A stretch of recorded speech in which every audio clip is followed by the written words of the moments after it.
I think it is wrong what's happening to the 7-year-old kid.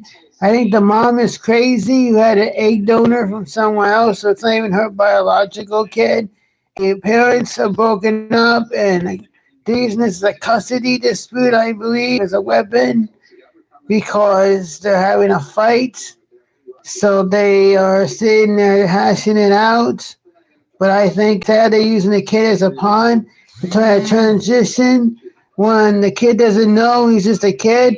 How does he know he wants to transition right now? But I don't think two wrongs make a right. And I don't think it's right to hide her in the sanctuary cities. We don't like sanctuary cities. We're supposed to be against sanctuary cities, Steve Dace. So they need to go fight this, and they need to do it the right way, not run away from it. If the courts give the kid to the mother, fine, let her have her. It's gonna take a little bit to do this transition, anyways. And then you get a smart attorney, and you fight this in court. You fight this in court. You don't sit there and evade the law. That's wrong, Steve Dace. You to encourage him to come at your house. You should be ashamed of yourself, Steve Dace, to say we're at your house. No one should be hiding anyone at your house. You should deal with the law and not run away from it. I don't like anarchy. I don't like lawlessness. Now, in both, if we're going to be consistent, West and South Side, Chicago and Portland, we should not be having lawlessness there either. Law needs to step in and stop Antifa from beating up people. And I also want law to work here too. I don't want to take laws into our own hands. Maybe to protect yourself so you're not scared to go through the city again, you might have to fight back in Portland and West and South Side, Chicago. But you still need to use the law where the law is getting involved. If the law is choosing not to, then you have to step in where the law won't and be your own self-protection. So if the cops are going to stand down, and you have to stand up. Unfortunately, I don't like it, but that's what you have to do in Portland and West and South Side Chicago. Here, where the law is getting involved, you need to use it as long as the law is not standing down and they're getting involved and they're helping out. Even if you don't like what they're doing, then you need to get an attorney to appeal this, and you don't like the judge's ruling, fine. I don't like it either. I think it's wrong. He's just a 7-year-old kid. He should not be transitioning right now. He doesn't know what the heck he wants. He's just a kid. But you gotta fight this in the courts since the courts is hearing it.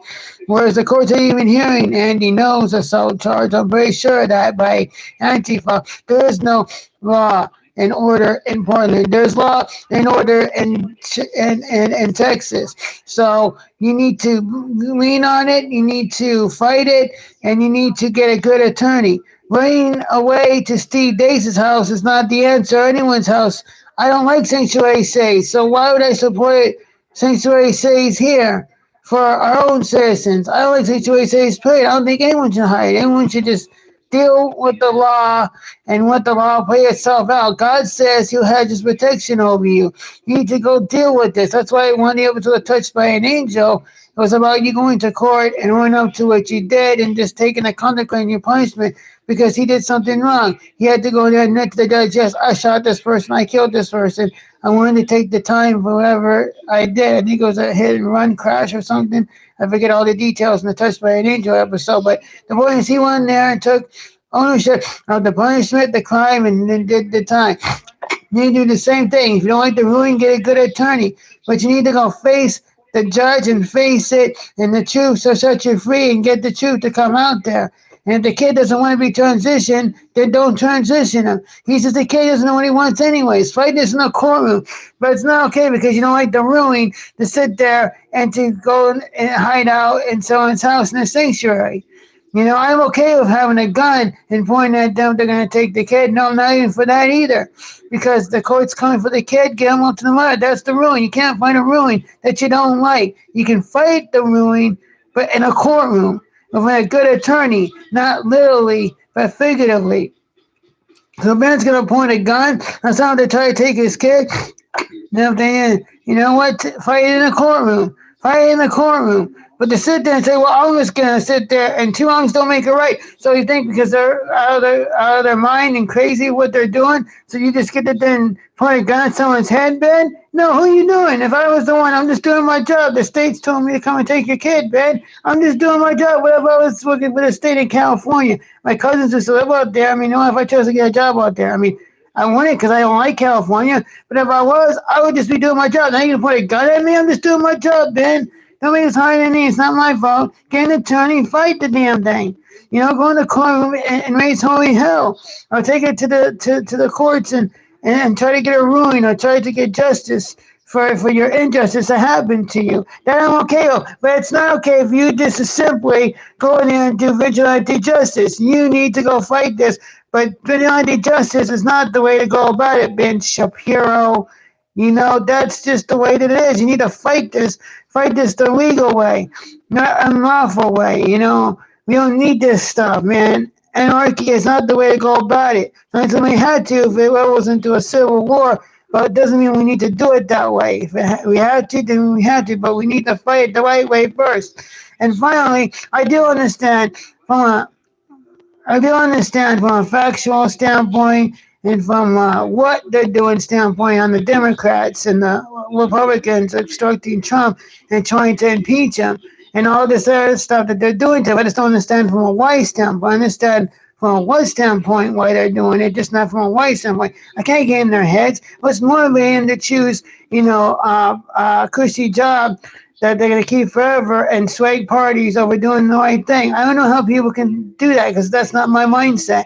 I can't possibly think that that's okay. I'd rather lose my job in the House and Senate than to keep it like this. You know what? Because this is wrong what's being done to Trump.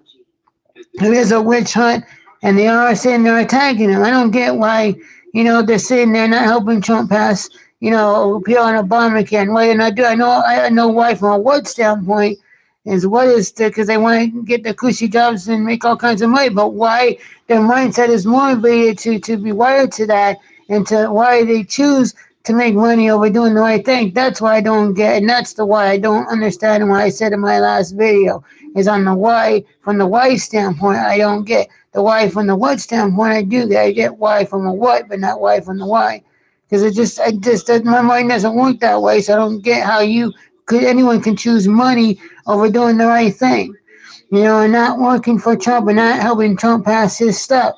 But it's not Trump's fault. And Congress isn't fighting back. Congress ain't asking in the Senate their positions on Hunter Biden and Joe Biden and other stuff. And why is it shifty, shift, able to hide stuff? You know what I'm saying? Hide stuff like shifty, shift. But it's Trump's fault not doing enough, man, from Steve Deace. Come on, Steve, you're better than that.